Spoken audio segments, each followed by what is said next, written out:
सबसे पहले हम गायक बलराम वाली आप सबके प्रणाम करते हैं जी वीडियो देखा था और एगो छोटा सा लोकगीत आप सबके बीच में भेजा था। उम्मीद बा आप सबके अच्छा लगे। अगर अच्छा लगे तो इस चैनल को सब्सक्राइब करो, लाइक करो, कमेंट करो। कि नवही बसवा के मड़वा गड़ाई,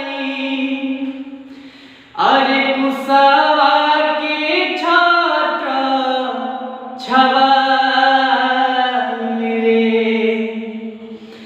नवही बसवा के मड़वा गड़ाई, कुसवा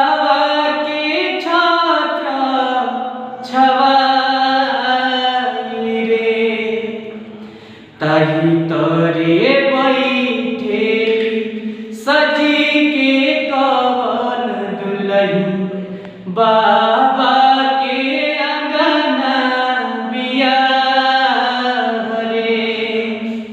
अरे बाबा के अंगना बिया रे। बेटी हो कवन बेटी बाबा के दुलारी, बैठली मड़वा तर छारे।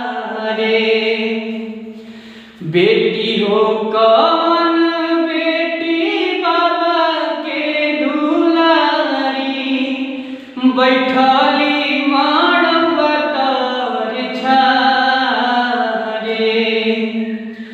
चौका पुराई अम्मा गोदी बैठली, से हो बढ़ला दुनु बारे।